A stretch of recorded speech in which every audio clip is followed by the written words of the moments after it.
أعوذ بالله من الشيطان الرجيم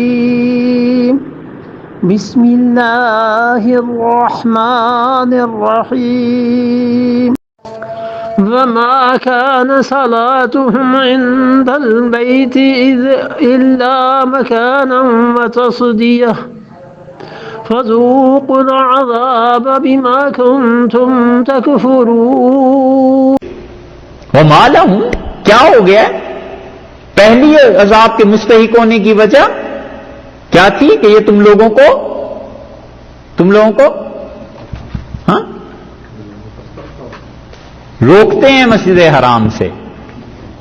پہلے عذاب کی وجہ یہ تھی کہ ما لهم اللہ یعذبهم اللہ، کیوں نہ خدا انہیں عذاب دے. ایک اور دوسری عذاب کی وجہ وما کان صلاتهم عند البیت، اور ان کی نماز ہے ما کان صلاتهم، اور ان کی نماز کچھ نہیں ہے عند البیت خدا کے گھر کے پاس الا مقان، مگر یہ کہ مقا سیٹیاں بجاتی ہیں، وتصدیہ اور اس کے ساتھ ساتھ تالیاں پیٹتے ہیں. خدا کے گھر میں کوئی کام نہیں کرتے بجائے اس کے کہ بیت اللہ کا طواف کریں شریف لوگوں کی طرح، جیسے ابراہیم علیہ الصلوۃ والسلام کے ہاں آیا ہوا ہے. بیت اللہ کا طواف کرنا والعیاذ باللہ براہنہ ہو کے سوائے قریش کے کوئی کپڑے نہیں پہن سکتا. قریش خود کپڑے پہنتے تھے، طواف کرتے تھے. جس کو قریش بہت زیادہ مہربانی عزت کا احترام کا مرتبہ دینا ہوتا تھا قریش اسے کپڑے دے دیتے تھے.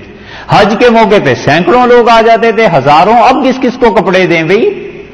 تو قریش اپنی ممتاز حیثیت قائم رکھنے کے لیے بھی کچھ کم کپڑے دیتے تھے، دیتے بھی نہیں تھے، کم ہی دیتے تھے.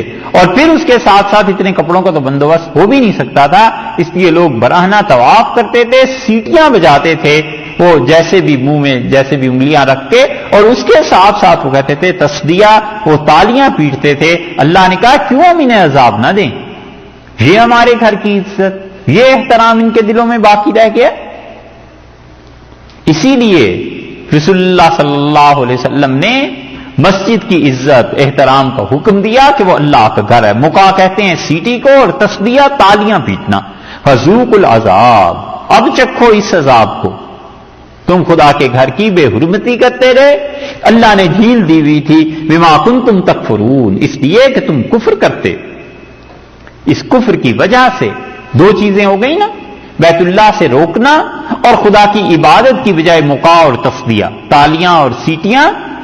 اور عجیب بات ہے، یہ جتنے بھی مذاہب ہیں، جتنے بھی مذاہب مشرکین کے ہیں نا، ہر ایک مذہب پر غور کرو، اس میں یہ تالیاں اور سیٹیاں اور یہ چیز شامل ہے.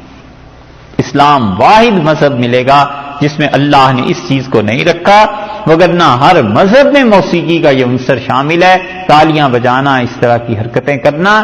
عیسائیت میں بھی ہے، یہودیت میں بھی ہے، ہندو مت میں بھی ہے، سکھ مت میں بھی ہے. ہر جگہ کچھ نہ کچھ کہیں نہ کہیں پہنچ کے وہ کہتے ہیں یہ میوزک ضروری ہے، تالیاں بجانا ضروری ہے.